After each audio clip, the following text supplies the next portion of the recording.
Didiani, Tiko, Lala, and Mr.Scribble had traveled far, but they had never encountered a silence so profound or a storm so sad.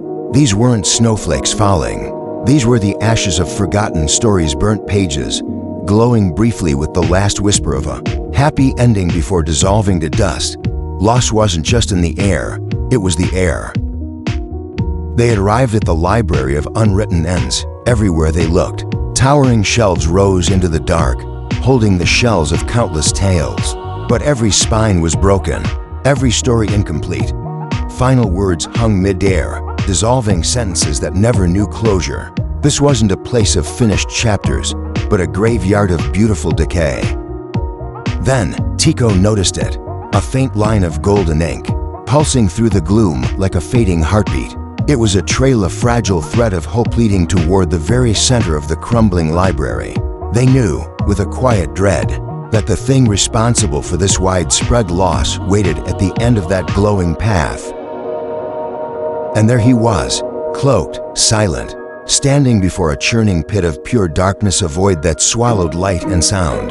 Torn pages orbited him like fireflies caught in a slow, mournful dance. This was the story thief. His face was no face at all, but a constant, unnerving rearrangement of dissolving sentences. The thief gently lowered a glowing book into the void. It disintegrated instantly. He looked up, his voice lacking malice, carrying only a terrifying serenity. Endings hurt, so I take them away. As the group stood paralyzed, they saw them, suspended globes of light around the chamber worlds they had saved before. There was their birthday party, frozen mid-laugh. There was Lala's mirror world, halted in golden light. The story thief hadn't destroyed the past. He had frozen it mid-sentence, preserving the joy while erasing the risk of future pain. The thief knelt before Didiani, his cloaked form oddly empathetic. He didn't see himself as a villain. He saw himself as a protector. I protect them from pain, from endings, from goodbye. But the logic didn't matter to the pit. The void's hunger was growing. The blackness pulsed stronger, pulling words, color, and images into its maw like an irresistible gravity well. The low-frequency hum built, threatening to consume the entire library and everything in it. Didiani refused to let the logic of fear win. She grabbed a book, falling toward the void, clutching it tight as the last page, the only one that remained, glowed brightly. The end. You are stealing what makes them real. The thief stepped closer, making the final, agonizing play. He knew her history. He knew her pain. His hand glowed, shimmering with faint, half-formed silhouettes of her own worst memories. You've lost too, haven't you? I can take it from you. The hurt.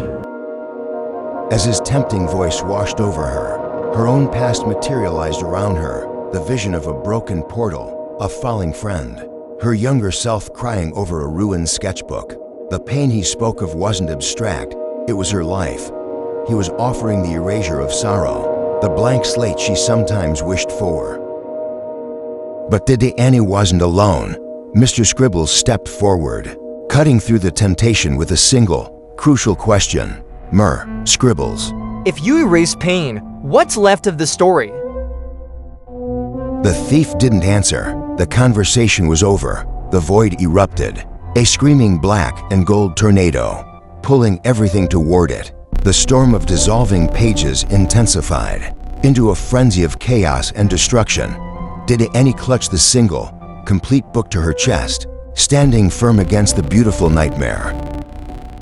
The story thief stood directly before her, his final offer not a threat, but a plea of terrible kindness. Give me your worst memory, and I'll make it go away. The ultimate choice, to carry the hurt or lose the story.